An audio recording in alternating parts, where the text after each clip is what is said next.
Hey everybody, it's Galmadex, and welcome back to some more Magic Arena, and today we'll be playing my final traditional draft of Shadows over Innistrad Remastered for this return trip, because these drafts will be leaving Arena starting tomorrow. So without further ado, let's get into our pack one, pick one, and honestly, I really want to play more blue-red spells, so I'm probably going to lean pretty heavily on cards that would fit into that archetype. By taking a Galvanic Bombardment here, I think it would be awesome to play my favorite archetype in the format for the last draft this time around, so I might not be making the absolute best picks here. I might be a little bit forcing blue-red spells by taking Bombardment, but it is one of the best cards in this pack. It's efficient removal that goes into any red deck. Lightning Axe is another great option, honestly, and it's not a bad card for the blue-red spells deck either, so that's another potential pick. Bound by Moonsliver is another efficient removal spell, and outside of these cards, I do like Deathcap Cultivator's mana ramp, but I don't think Assembled Alphas is actually a particularly impressive rare. 6 mana 5/5, even with a pretty decent ability, is a lot of a mana investment, so I think no matter what, we're probably just taking a really efficient removal spell there, or a Mana Dork, so I don't think it's that out of the realm of possibility that Galvanic Bombardment is one of the best picks, regardless of me trying to force blue-red spells. For pack 1, pick 2. This is again not a super crazy pack. Actually, I liked our first pack a lot better because of the mountain of removal spells to choose from. Here we just have a really aggressive Hinterland Logger that can be a 2 mana 4/2 trample when you're lucky. If we want a creature, otherwise the Corpse Trawler is 2 creatures off 1 card, but not very efficiently. 4 mana for 3 power and 3 toughness total, and then 3 mana to use that activated ability is kind of a lot. Ruthless Disposal, you really have to draft around this to make it decent. You need really expendable cards to sacrifice and hopefully some Madness cards to discard. Not a super great pack. I think I'm just going to take Forbidden Alchemy. I think it's in the top 3 best cards in the pack, and it's the best card that would fit into the archetype that I am hoping to play, as this can dig for your win conditions in your blue-red spells decks, and that's one of the weakest aspects of the deck, is that it is really, really low on win conditions. You just play a bunch of 1-for-1 removal, a bunch of card draw spells to stay ahead, and then you're digging for really one of just a few different ways to actually end the game. So being able to dig 4 cards deep and pick whichever card you need is really nice, getting you the removal when you need it or helping dig towards a win con. So I do like Forbidden Alchemy a lot for the archetype. Another card I love in the archetype is the Spontaneous Mutation here, because you're going to be casting a ton of instant sorcery cards. That means your graveyard's going to get full pretty quickly, and especially when I just took a Forbidden Alchemy, that's going to turn Mutation into often just a full-on removal spell. Now, it is going to leave their creature on board where it can still block, but in the blue-red spells archetype, you don't play a lot of creatures to be attacking with anyway, so you're not giving them much value there by doing so. So I'm going to take Mutation. This is where I'm definitely not taking one of the better cards and kind of forcing blue-red, because even in blue-red, I think Ingenious Scab and Pyrehound are alright, and Ingenious Scab is a solid enough, sturdy enough creature that can fit into any blue deck, really, instead of just blue-red, and Mutation's really just a blue-red spells or blue-white flyers kind of card. For pack 1, pick 4, we see nothing good for the blue-red spells deck, Tormenting Voice being pretty filler for the archetype. There's better ways to draw cards. Could still just jam it anyway, but I think at this point I will actually do the diligent thing and just take the best card regardless of color, which might be Declaration of Stone. I actually don't love this in Limited, because while it is really efficient removal, you are giving your opponent a clue token, so you're 2-for-1ing yourself. You're spending 1 removal spell to kill their 1 card, but letting them draw a card while you do it. I might just rather take Apothecary Geist here for like a blue-white spells deck where we can make decent use of Spontaneous Mutation. I do think Apothecary Geist is quite a solid creature for like blue-white spirits style decks. For pack 1, pick 5, we see some pretty solid white cards. The Town Gossipmonger that can function as a 1 mana 2/3 if you have other creatures to flip it with. The Dauntless Cathar that can trade off and leave behind a spirit token later in the game. The Ingenious Scab for some prowess triggers, just a sturdy blue creature as well. Pretty good pack. Great sign for white. Red is not looking super hot in the draft pod. We might be pushed on to blue-white here. And, I mean, Scab is quite solid for any blue deck. including blue-red spells, so we can still stick to our guts here and be a little forcey here, but at this point we are missing out on some real value over taking a Gossipmonger or Cathar to do so. But I'm going to do it. Pick 6, there's now an Epiphany at the Drown Yard, an instant X mana draw spell. Reveal the top X plus 1 cards of your library and separate them into 2 piles. Your opponent chooses one to put into your hand and the other into your graveyard. I'm actually not so sure this is actually a good draw spell for a blue-red spells deck because of the lack of win conditions in the archetype. When you just have 1 or 2 copies of Rise from the Tides, and this makes it so your opponent might be able to just put your 1 Rise from the Tides in your grave, but there are a few ways in the format to pick up instants and sorceries from your grave if you get lucky and find some of those in the draft pod, like Mystic Retrieval is a sorcery that can pick up an instant or sorcery from your grave, so I think I'm still going to take the Epiphany of the Drown Yard, but I'm not going to be super excited about playing it unless we find graveyard recursion spells, and pick 7 Town Gossipmonger is definitely the pick. I'm not even going to play a Cultist or a Stormrider in blue-red most of the time. So now we'll start pushing on to that really open white deck here. Another Forbidden Alchemy competing with Apothecary Geist. Since I just took a Gossipmonger, I'm going to keep the white path open with Apothecary Geist. Although, I don't know, double alchemy is kind of exciting if we get like a lot of flashback spells too. Just really fill the graveyard while we're doing stuff. You know what? I'll still go for alchemy here. Pick 9, the Deathcap Cultivator comes all the way back, and there's no blue or red spells here. So maybe everyone came into the draft pod trying to do the same thing. So we take the Deathcap Cultivator, we take a Deny Existence. Pick 11 Ingenious Scab, that definitely doesn't make it seem like blue and red are heavily drafted. Well, mainly just blue. I think red probably is, because these are pretty filler red creatures here. Throw some poop in the sideboard. And we're a blue deck, I can tell you that for sure. But I'm not so sure after that what exactly is going on here. Kind of depends on what we open up in pack 2. If I open up a Rise from the Tides or a Thermo Alchemist, I'm taking it and I'm never looking back. That was kind of the intention heading into the draft. But also if I open up a really powerful white flyer, like the blue-white spirits kind of cards, I'll probably hop onto the blue-white train and never look back. Those are the main paths we can go here.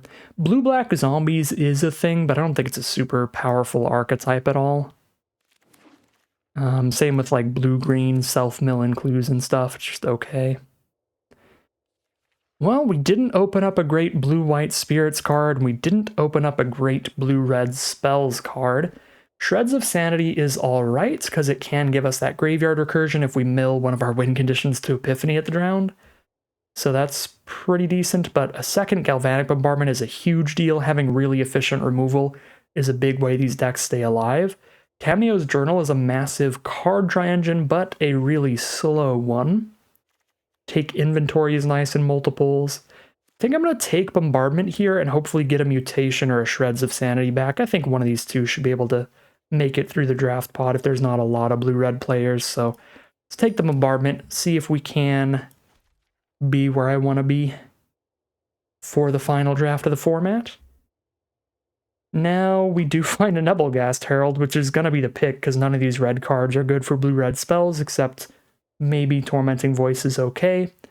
And the only other blue card is Essence Flux, which is only really good in a blue-white spirits kind of dedicated deck there. So rather just take the really efficient, really powerful instant speed flyer. And this is a fine addition to a blue-red spells deck as well, because of the flash, we can hold up all of our instants and cast a creature if we don't need to cast our Deny Existence counterspell or something. So even if we don't end up in blue-white spirits, it'll be good, and it'll be excellent if we do. Now we take a Silent Departure, which is a fantastic addition to any blue deck in the format, being 2 bounce spells off of the 1 card. One of them is very efficient, costing you only 1 mana. The other one, of course, being a 5 mana flashback card that's pretty inefficient.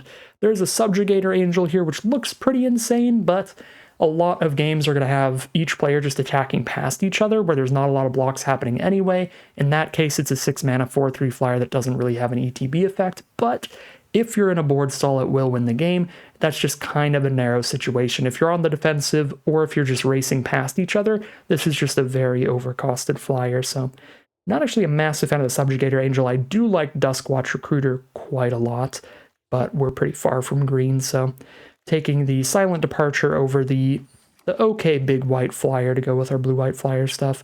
Rather just have the Departure here, and I'll take a third Galvanic Bombardment over Mercurial Geists. Mercurial Geists is probably my least favorite win condition for the blue-red spells deck. Very similar to like Pyrehound. Like I'll run these or Pyrehounds if I don't find any of the other ways to win a game. And because Pyrehound exists at common, I don't really go out of my way to take Mercurial Geists.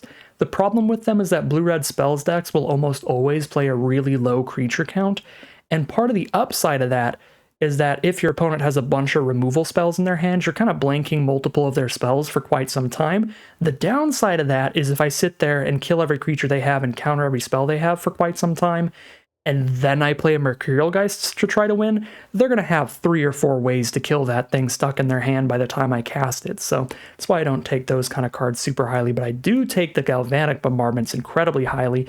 There's a Mystic Retrieval here as well, which is the great combo with the Epiphany at the Drown Yard, but we've got another Graveyard Recursion spell that we're trying to wheel, the Shreds of Sanity, and you don't need too many ways to pick up instants and sorceries from your grave, so I'd rather just take my 4th Galvanic Bombardment and really have the hookup against early creatures.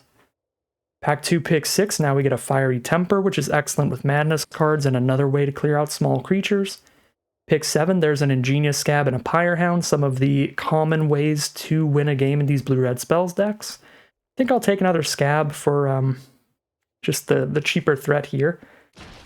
The Pyrehound does get counters permanently, but again, they should probably always have removal left for it, and Scab hits pretty much just as hard really quickly, because you can also dump mana into the +1/-1s, so I do like the efficiency of the Scab a lot. Jace's Scrutiny is perfectly reasonable. It cycles itself away by drawing you a card off of the Clue token, stops a little bit of damage. Not super exciting, but reasonable, and there we do get the Shreds of Sanity back for some Graveyard Recursion. The big upside of Mystic Retrieval over Shreds of Sanity is if you mill the Shreds of Sanity, it's just gone, but if you mill the Mystic Retrieval and whatever you want to draw into, you can just flash back the Mystic Retrieval. So I do think that Retrieval is better Graveyard Recursion, but Shreds is still reasonable. Alright, throw a Bloodseeker in the sideboard because we are committed at this point. Actually, we might even play it just for like Fiery Temper Madness. Probably not, but I'll put it in the deck for now. Invasive Surgery to the sideboard if we play against a deck with a ton of sorceries. If we play against a deck with like 3 copies of Jesus Bidding, the make 2/2/2 zombies spell, then that's a pretty good sideboard option, because just trying to 1-for-1 that with Galvanic Bombardments is going to put us quite a bit behind in cards over time. We have to spend 2 Galvanic Bombardments to deal with 1 Bidding. The Bidding, of course, being a 4-mana sorcery that spits out 2/2/2 zombies. So that's the problem there.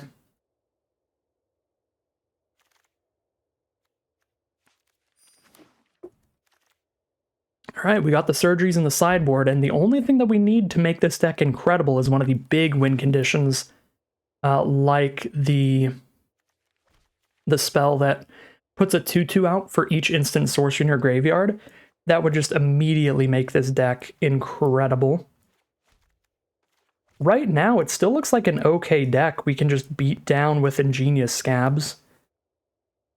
The problem is with only 3 Scabs, 1 Nebelgast Herald, we can definitely mill ourselves against a deck that has a lot of removal, so I'm not super happy right now, but maybe we'll wheel this Ingenious Scab and just get enough Scabs to just beat down the common and uncommon kind of way, rather than the like mythic uncommon dream of getting the Rise from the Tides to make 1,000,000 zombies.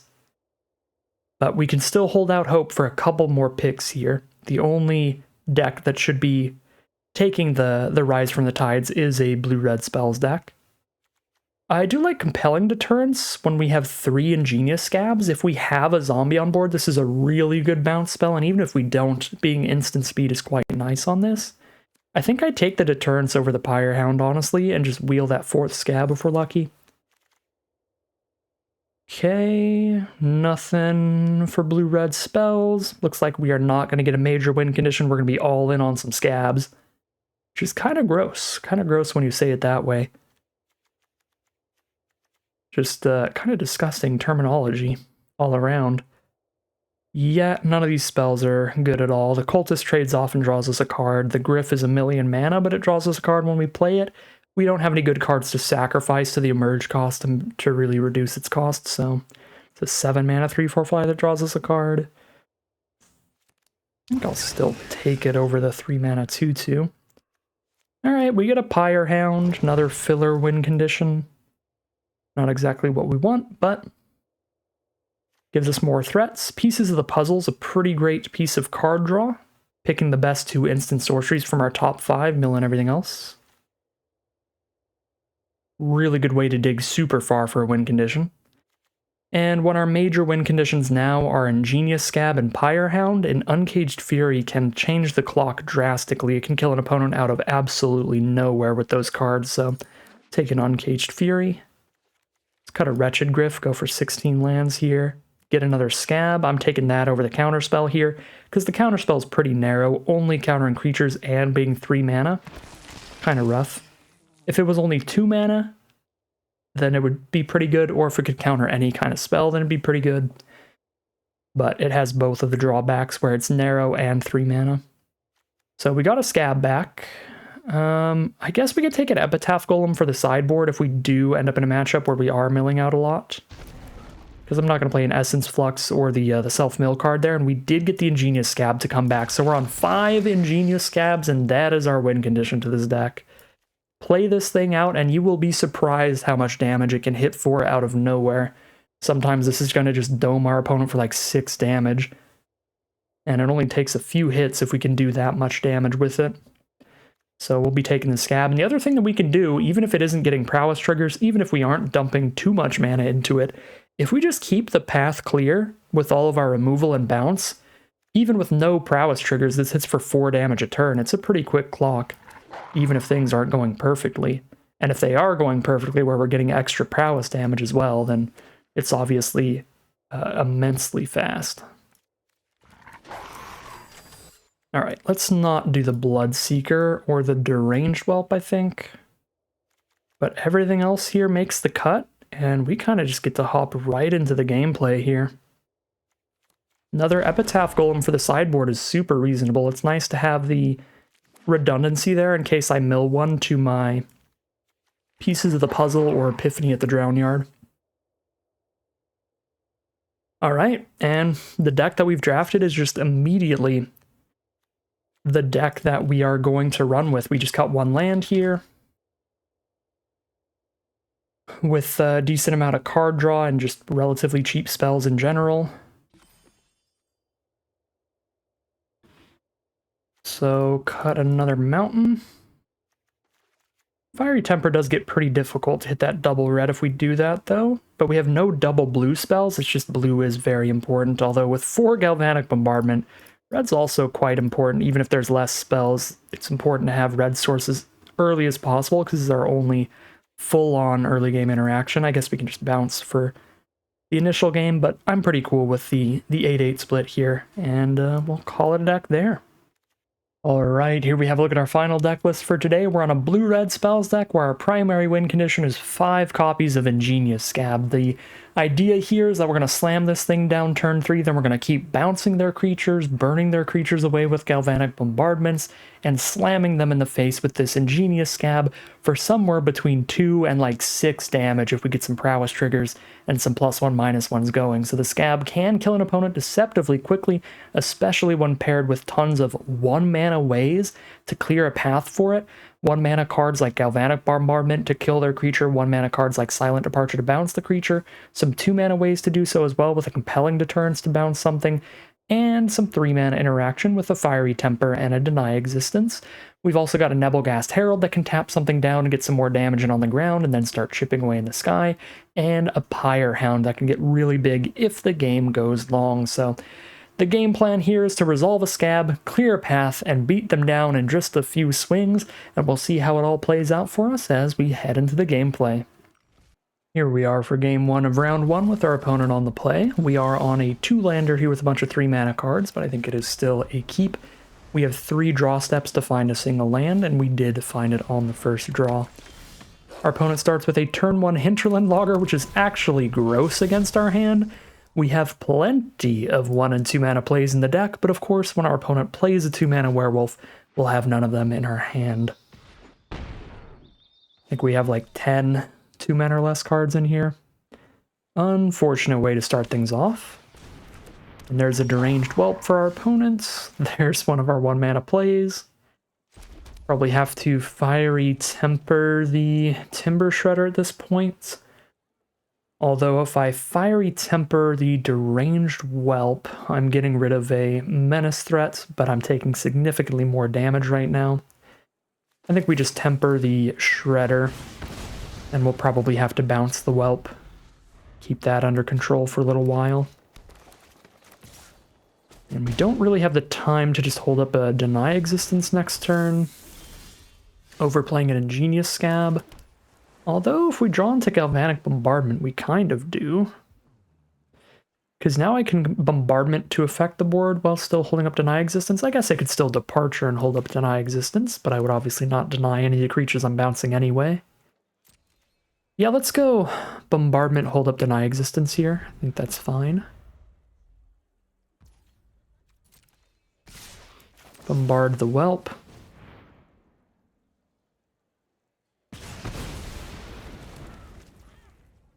Take the Noose Constrictor damage, which is going to be 2.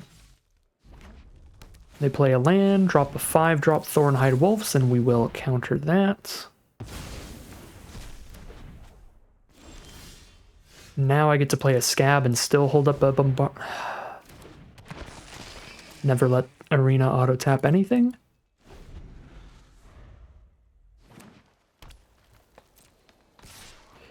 Galvanic Bombardment would have been insanely good right now. That's really frustrating stuff from Arena. Still force them to discard the hand to win this fight. Yep, a Bombardment would have been a clean 2-for-1 here. Because then we would get a Prowess trigger on Ingenious Scab.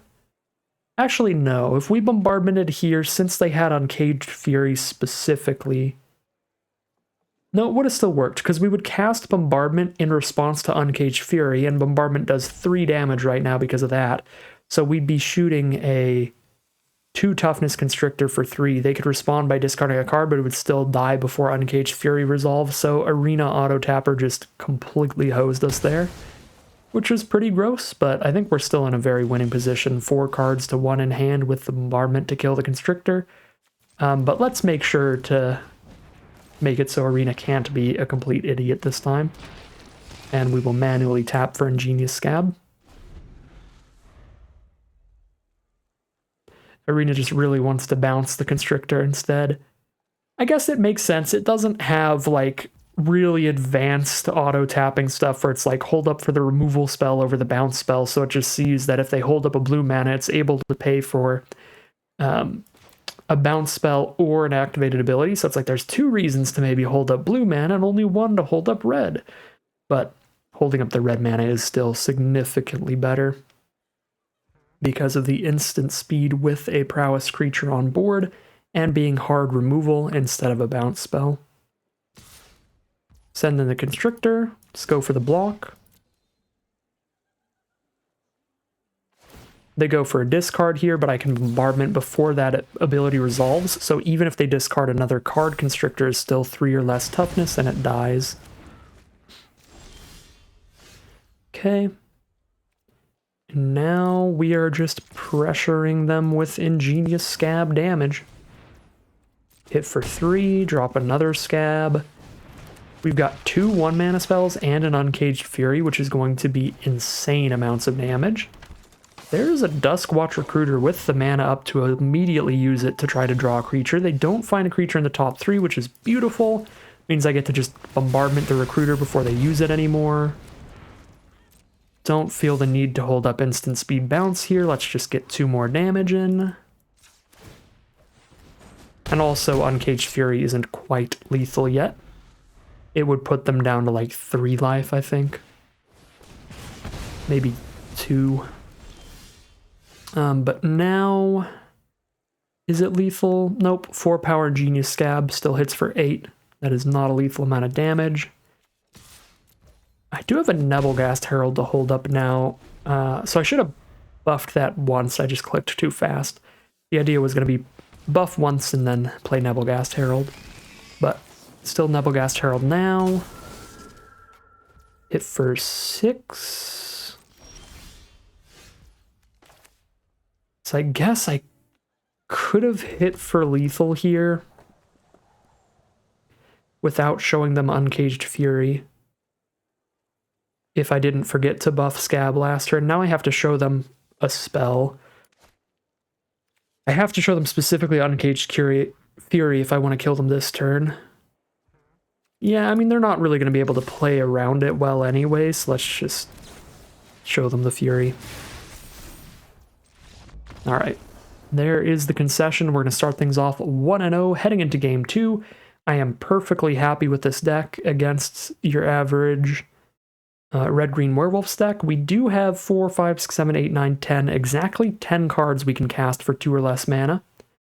And Epiphany, because it's X plus 1, is a reasonable spell to cast for 2 mana if we're just trying to stop a werewolf from flipping, so I don't think I need to throw in some mediocre 2-drop creatures or anything. I think we're just going to run it back as we head into game 2. Solid hand here. That's a keep. Our opponent took a mulligan. We've got a couple Galvanic Bombardments in the early game, which is the most important part. Stop their early aggro creatures and then take over the late game again, as we did before. There's a Gnarlwood Dryad to bombard if we want to. Now we have a Spontaneous Mutation for later. I'll take 1 damage to see if they play a better creature after this, and they do. We'll bombard that one for now.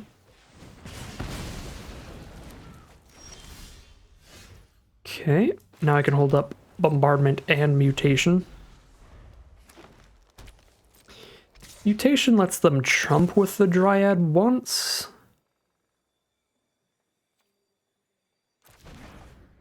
But it blanks the Death Touch. I think it would be kind of reasonable to just mutate the Dryad, but Mutation can also stop like a really big attacker later after I've cast a bunch of spells, so I'm also okay with holding it. But now we just Bombardment the 3/3, and then hold up a Deny Existence. They're down to 3 cards. They did mulligans. They're naturally down 1 card, which is helpful. Yeah, hold up Deny Existence till they cast something bigger than 4 toughness. We Bombardment whatever they play with 4 toughness. We Epiphany pretty soon to draw a couple cards. Right now X would be 3 plus 1, so it would be 4. So we would be able to guarantee draw 2 cards. But they do play something to Bombardment, so I will Bombardment that. Go to our turn. Holding up Deny or Epiphany if we don't deny something. Down to 15. This one Dryad has gotten in for 5 damage, so big work from that. Alright, reveal 4 cards. And we get to draw 2 of these cards. Oh, wow. Well, that is pretty gross. Wow, I don't even know the order I do here. I think any pile's fine, because I'm going to end up with something with Flashback in the grave. I guess put the weakest spell with the Pyrehound, which is actually one of the alchemies, I think. I guess because the alchemy's Flashback abilities are black, and we don't actually run any swamps in this deck, it's not really value to mill an alchemy. It is value to mill a Silent Departure, though. So maybe I should have put just double alchemy in a pile.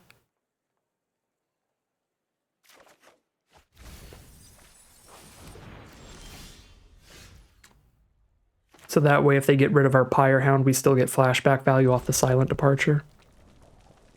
Okay, I can play a 2-mana spell and still hold up Deny Existence. That's not quite worth it yet. I can still cast a Forbidden Alchemy here, which is going to be great. And we are just running laps around them with card advantage here, because they are flooding out and they mulliganed, so very unfortunate game for our opponent. I'm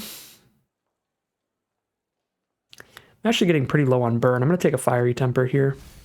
Pretty low on just like hard removal. Another silent departure. Okay. We're chilling. We're vibing. At this point, let's just give this Dryad -10, -0. Stop taking damage. Land, and they pass turn. There's the 6th mana. We can drop an Ingenious Scab and still hold up Deny Existence now. Or Fiery Temper if it's something that we can kill with Fiery Temper. Then we can save the Deny Existence for later. Alright, I can kill that with a Fiery Temper. Alright, pass turn. Let's kill that with a Fiery Temper. Goodbye to the Thermo Alchemist. Ooh, and less combat trick in response. Alright, Uncaged Fury just to save it from Fiery Temper. Getting rid of an Uncaged Fury is still a solid 1-for-1 for us. Now I can plop down another Ingenious Scab and give the Scab +1/+0 if they block, well, +1 -1 if they block Thermo Alchemist. Block with Thermo Alchemist, I should say. Alright, they're just going to get their chump out of here. Pass turn.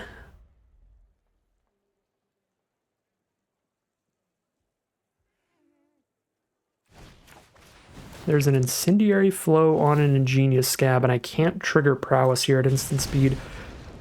Bold move from our opponent, but it does work out. None of these spells are instants that I can cast to Prowess up a Scab. Is it double flow? I think we're still in the lead if it is. Nope. Alright, send in a Scab.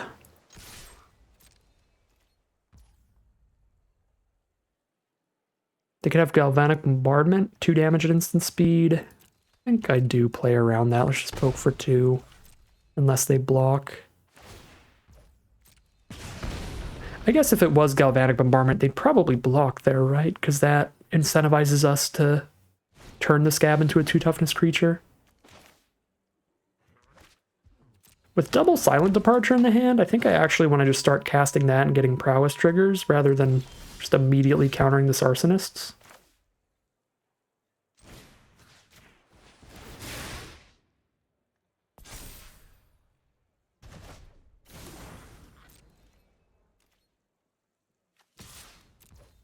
They're at 18. I can make this 12 damage off of Uncaged Fury. Well, no, I can triple pump an Uncaged Fury. Make it 14 damage. Still not lethal, though. So let's just play around Galvanic Bombardment, keep it at 3 toughness. And that still leaves them dead to Uncaged Fury next turn.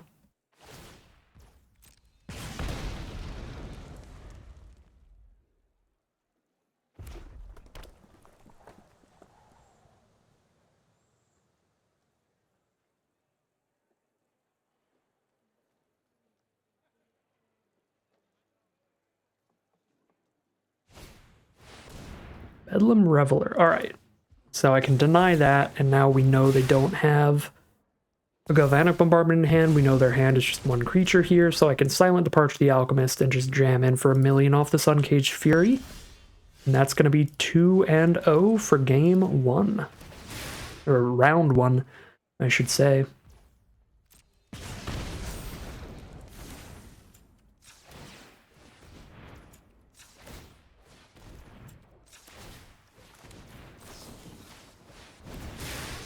Actually 16 damage here, which is insane.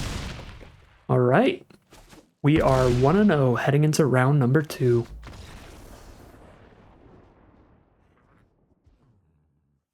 Here we are on the play for round number 2.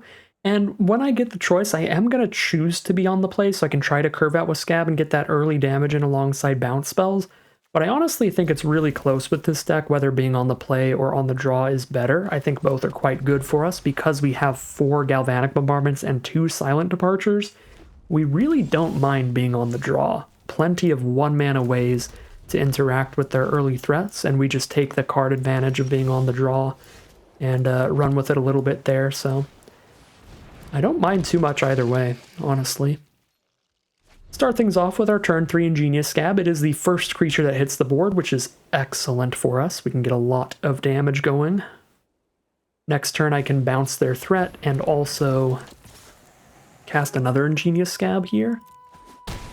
Alright, Gaia Reach Bandit. Not going to be the best card ever to bounce because it does have haste, but it will still force them to spend their turn recasting it next turn, so I'm just going to go for it. It's also nice and mana efficient here, playing a Scab and a Silent Departure together. And then I'll have plenty of, well, not plenty, but I'll have some really cheap instants to cast to trigger Prowess on blocks next turn if I want, but I think I'm probably just hitting for damage again. Find a Fiery Temper. Interesting. Now I can just kill the bandit and hold up a mutation rather than playing Alchemy.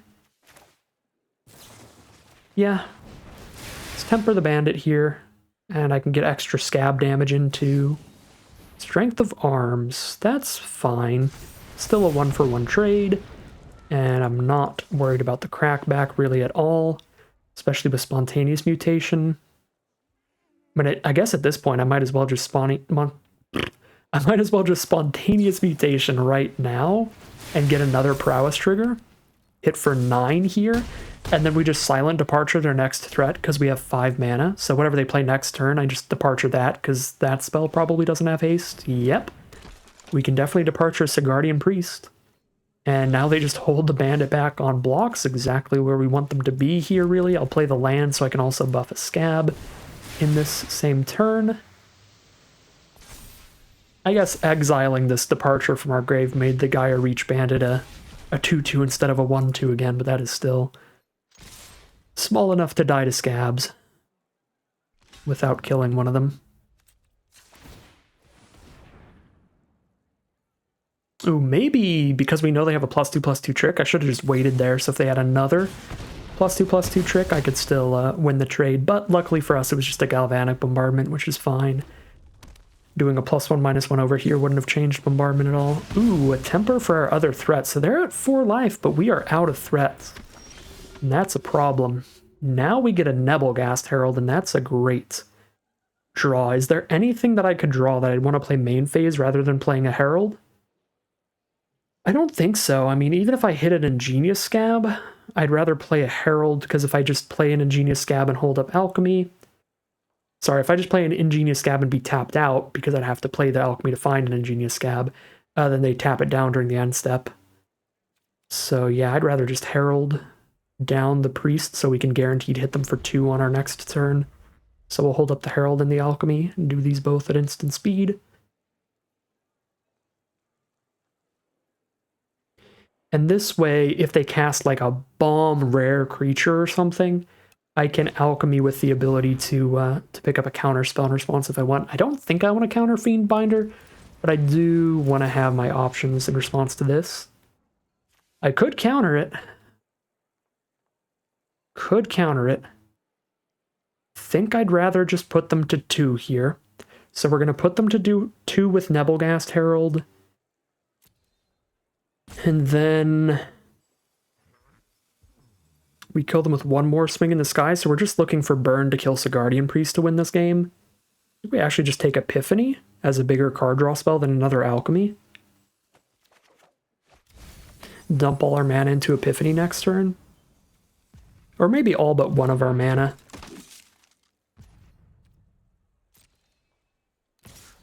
Okay, they're just going to attack with the Priest, so I don't even have to Herald that down. A Town Gossipmonger? Alright, cool. We outrace all these threats. Because we kill them in 2 hits. There's the Bombardment for the Priest, so we already found that. So, Bombardment the Priest and Epiphany, where X equals 5? 4 + 1?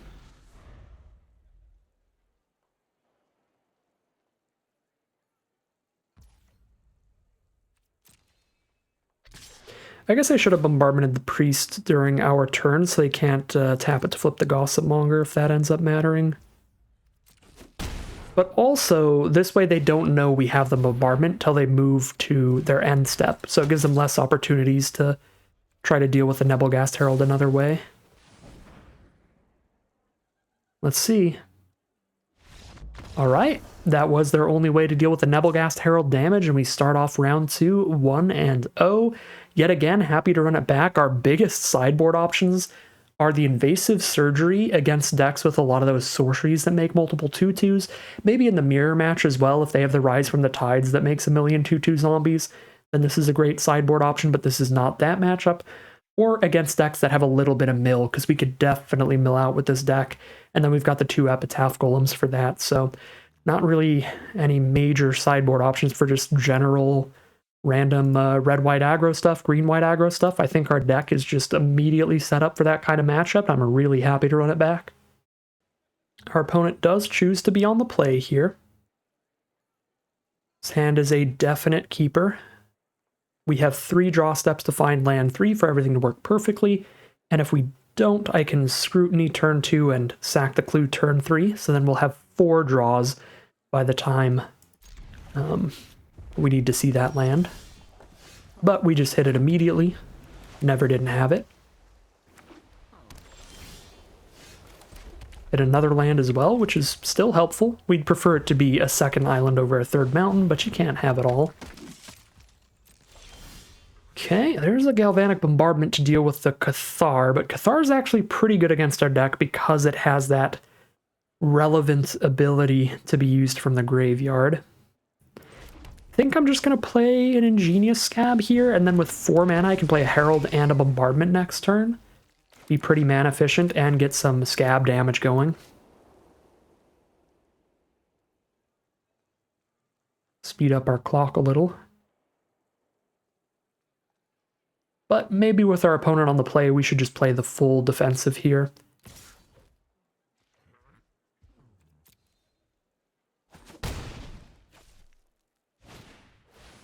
Alright, they're going to drop us a Guardian Priest. Pass to our turn. Honestly, if that's the play, I think I'd rather Bombardment a Priest than a Cathar at this point. But we know they have the 1 mana +2/+2 trick that could beat a Galvanic Bombardment. So, I think I play an island, attack with Scab. It's already got good attacks. No blocks, and that was pretty quick. Makes it feel less likely that they're holding something up here. But I think I'm going to play Herald Bombardment during their turn, so if they do have the combat trick, they have to spend it during their turn. Soak up another point of their mana. Okay, Herald down. What is that auto tap? Good grief. I guess it's the ability on board over the instant in hand, but the instant in hand is way better than the ability on board. Yeah, I'll give my tapped creature +1/-1. Thank you very much, Arena. I appreciate that. Alright, they play it. Ooh, Topplegeist is just as annoying as the Guardian Priest once they have Delirium, but not until they have Delirium, so I'm still going to try to Bombardment the Priest here.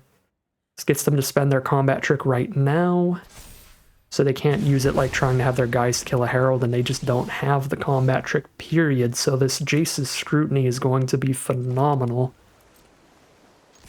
when they try to kill my Nebelgast Herald. But I guess it's always possible they played really, really safe with the combat trick and still have it, in which case they just save the Topplegeist, they don't even kill the Herald there.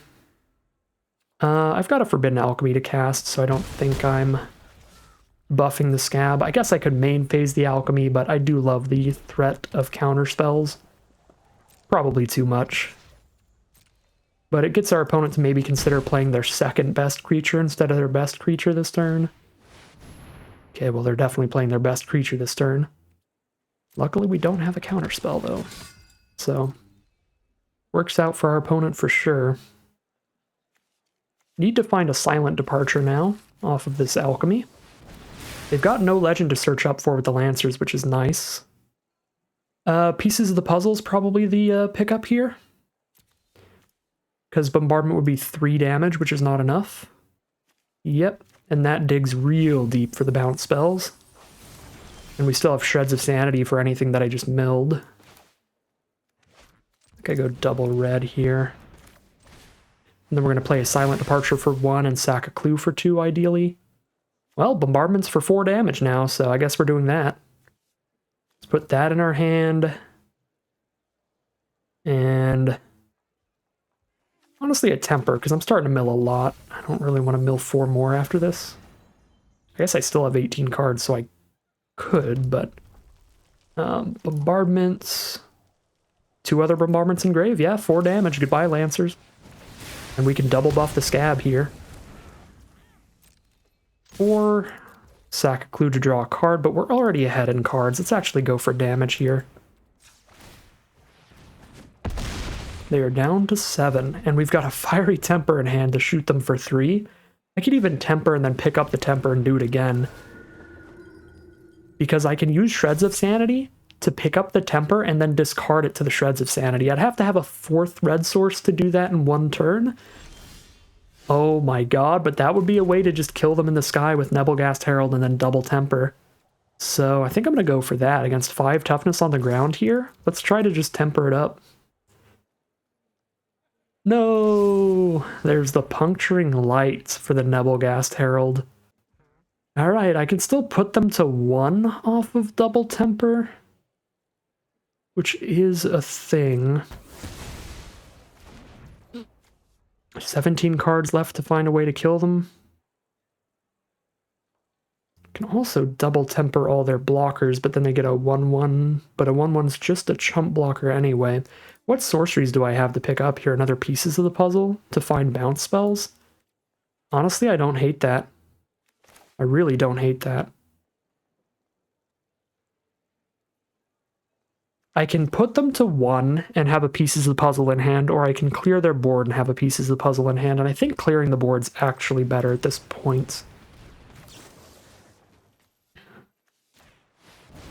Because they'll get a 1/1 token, but then I'm pieces of the puzzling with 2 silent departures left in our 17 cards. We're digging 5 cards deep towards them, which is a huge deal.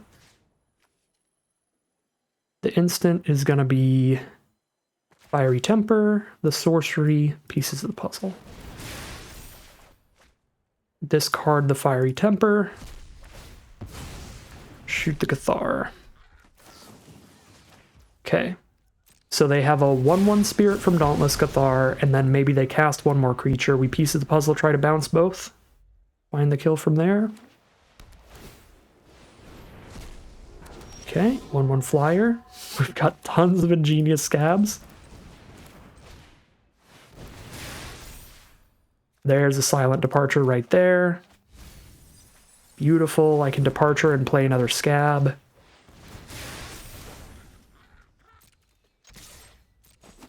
Down to 3. Here's another scab.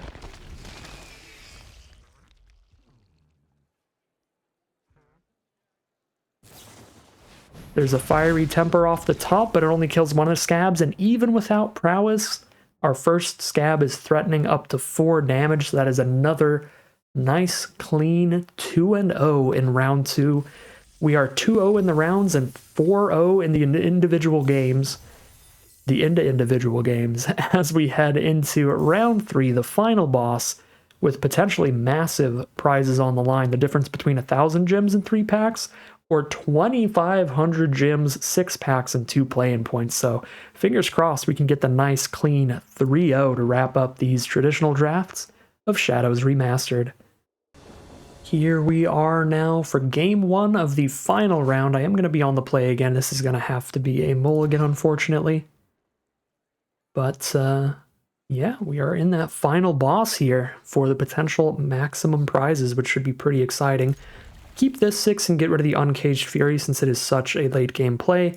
We'll have to win through regular combat damage rather than a double up this time around. Our opponent takes a mulligan to 6 as well, so friendly mulligans here. We both start down a card. So basically going to be a normal game of Magic in terms of card advantage around the board. They start with a Foul Orchard, so green-black from our opponent. Let's drop the Scab turn 3 while there's nothing on this board. Ready to start getting some of that prowess damage in once they start playing threats of their own. They do play a Bloodbriar, which is 3 toughness, which is pretty awkward for our bombardment, so I don't love that. But we do have a great attack with Scab here. If they don't block, then we say okay. If they do, then we Forbidden Alchemy and eat their Bloodbriar without even spending a spell to do so. They don't block, so we just play another Scab and pass from there.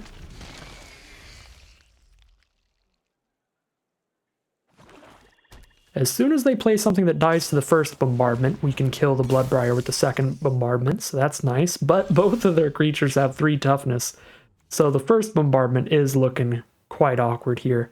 Thanks to Prowess and Spontaneous Mutation with Forbidden Alchemy, which is a sweet combo, we can still pretty freely declare attacks here. And because of the Ingenious Scab tricks, it can't really end poorly for us. So I think I'd rather kill the Bloodbriar than the Swift Spinner, because I only have 1 flyer in this deck, and they might start trying to sacrifice some clues to buff the Bloodbriar. So we'll put the Bloodbriar up front.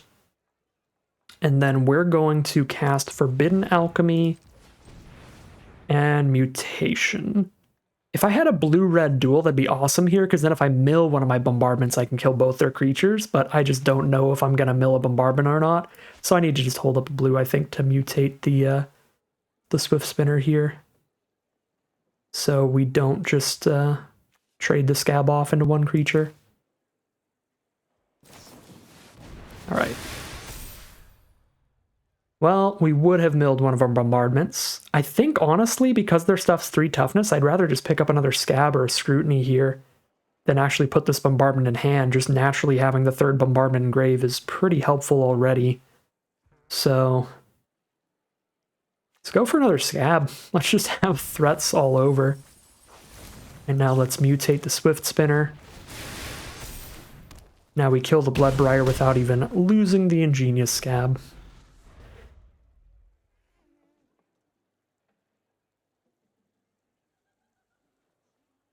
And I guess, actually, come to think of it, if I had bombarded a Swift Spinner, because we would have prowessed twice, even if I didn't mill a bombardment, would that have been worth it? Because we would have prowessed twice, so Scab would be 4 power, so we deal 3 to the first creature, 1 to the second creature. Oh, yeah, no, my math is wrong there. Because we're double prowessing the Scab, we're dealing 4 damage to their 6 toughness, so a 2 damage bombardment's already enough, so it actually was correct to hold up bombardment over the mutation there. Little loose, but overall I think we're still in an excellent position right now. Yeah, that prowess math gets funky. Alright, all they can do is chump here, and then we play another Scab. If they don't chump, I'm just going to hit for 6 so I can hold up another bombardment just in case. Arena's going to be an absolute snitch, though, by not auto-tapping the blue sources. If you see your opponent manually tap some way, like they tap their lands 1 at a time, you know they have something to do with that mana, especially with blue activated abilities on board, but I don't think it really matters here.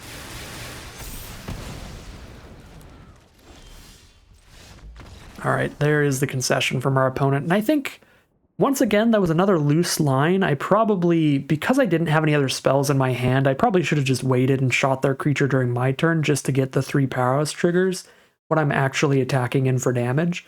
If I had other spells to cast and I needed my mana to be used as efficiently as possible, that would be the best line, and I was kind of just on autopilot there, because usually the best line is to kill the creature during their turn, so if I top deck like a 6 mana spell, I can still spend all my mana on that or whatever.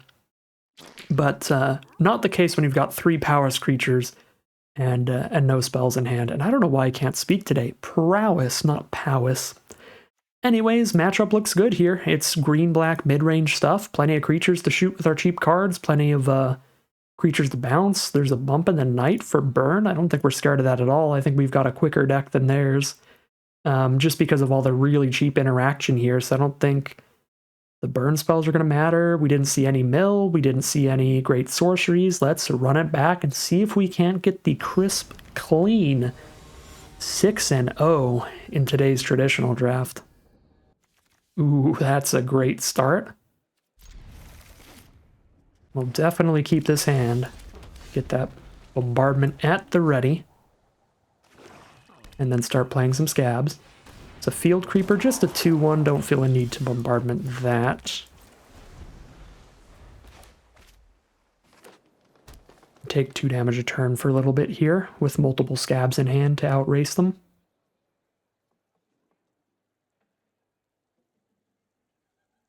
And then I guess if they try to put any auras on the field creeper or something, we can really blow it up. But I highly doubt they're going to do that. Okay, Obsessive Skinner. Maybe they'll try to put a counter on it. Then that'd be fine. That is 2 card types towards Delirium, this field creeper here. So there's some amount of consideration to bombardment the Skinner instead of the field creeper, but I think it's alright to just kill the field creeper here. They still need like an enchantment and a land or an instant and a sorcery to get the Skinner Delirium going. And hopefully we can just naturally draw into a mountain by the time that happens, so they don't get their extra +1/+1 counters anywhere.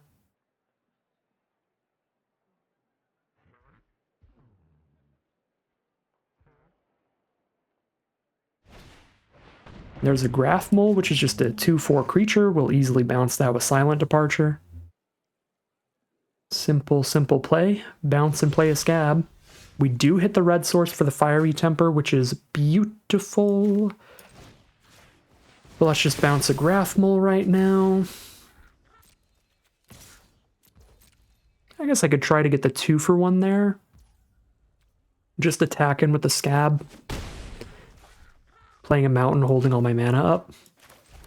And if they block the scab with the Graph Mole, I could Fiery Temper the Skinner in response to make the scab a 3/4, and then flip the 3/4 stats to 4/3 stats and kill the Graph Mole and the Skinner without losing a card, which would be gross, but I can still do that this turn now with more creatures on board.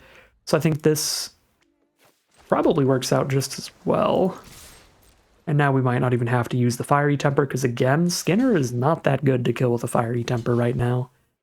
Okay, they're blocking with 3 power.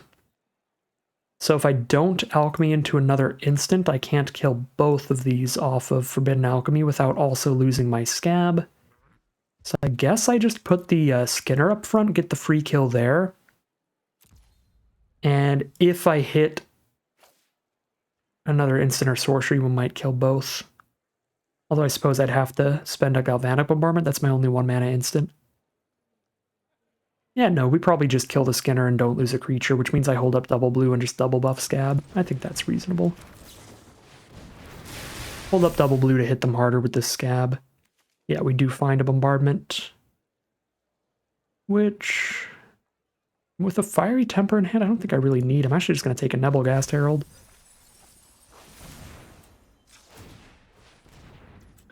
Yeah, this deck is so, like, sweet that there's like multiple lines in all these turns that are all just like really, really good. Like there were definitely many other paths we could have taken here that might have even been just like marginally better. But we're still just so far ahead. The 5 Ingenious Scabs really go a long way, let's be honest. So I can Herald down the Spider and Temper their face, put them to 3. I don't hate it. But since I can't lethal them this turn anyway, I think just like bouncing the Spider. Again, another turn where I have like infinite lines and they're all good. I think I'd rather just put them to really low and then have both of these to just really find lethal against whatever kind of defenses they set up next turn. Alright, there's a Field Creeper. There's another Field Creeper, so 3 blockers, but I think we can still kill them because we can kill 2 of those. I guess I can't quite kill them without top decking something else. But they're just going to concede anyway, which is fair enough. Maybe we can. Let's look at this battlefield here. So, no, I don't have the mana to do so. I could play an island, and I can Fiery Temper and Nebelgast Herald and buff 1 scab. So I can tap Graph Mole, kill 1 Field Creeper. They chump with 1 Field Creeper, then the other scab hits them for 4, because it'll have Prowess triggered 1 time to be at 3 power, and then we'll only have 1 blue up to flip the power and toughness, so we put them down to 1 life if I cast both of these, which is still pretty great. Probably the play, but our opponent is so over it. We have a really annoying deck, and again, the consistency of 5 Ingenious Scabs, 4 galvanic bombardments, 2 silent departures, so many just really cheap ways to interact and really cheap ways to trigger prowess. It's just a super, super gross deck, super gross archetype, and it's going to find the clean 3-0-6-0 sweep in today's traditional draft. And yeah, I'm sure there were several of you early in the draft pod that would be like, I can't believe you're just forcing nonsense here, you're just forcing the blue-red, but shows off that it is a super, super powerful archetype, and maybe I should have just been forcing it the whole time, because honestly, earlier on in the format, at least for this return trip, I was saying that there are some really, really big win conditions in the archetype that really push you in, like the return from the Tides and the Thermo Alchemists, but I don't love hopping into it without those really consistent, uncommon win conditions. But Ingenious Scab being at common, that's another pretty efficient way to consistently win the game if you're in a draft pod where you can get all these cheap pieces of interaction, or if you just take them super highly like we did here with Bombardment, like pack 1, pick 1. I think we took these departures pretty highly. I think Mutation was pack 1, pick 3. So draft the really cheap interaction over pretty much anything, and even if you don't get those big uncommon win conditions, Ingenious Scabs at common and Pyre Hounds as a last resort are other ways to win the game when you've just got tons of cheap ways to clear a path for them. So crisp, clean, 3-0-6-0, and now I'm even higher on blue-red spells as an archetype than I was before, because before it was just like, well, they have insane payoffs, so when you get those payoffs, it's really good. But here it's just like, well, it's just really insane, really efficient interaction, and there are several different ways to find some kind of finishers, even if it's just a stack of commons like these scabs. So that is going to end today's draft. We're going to be leaving with 2,500 gems, 2 playing points, and 6 packs for maximum prizes. But that is going to end today's video. As always, I'd like to thank my patrons and YouTube members for their support, as well as you for watching the video. If you're interested in seeing more videos like this, you can always like, comment, and subscribe to tell the YouTube algorithm to send you some more in your recommended feed. If you'd like to catch me live, you can check out the Twitch channel in the link in the description below, where I'm live every Wednesday. If you'd like to support the channel directly, you can check out the Patreon link in the description below. But other than that, as always, thank you very much for watching, and I'll see you again soon for some more Magic Arena.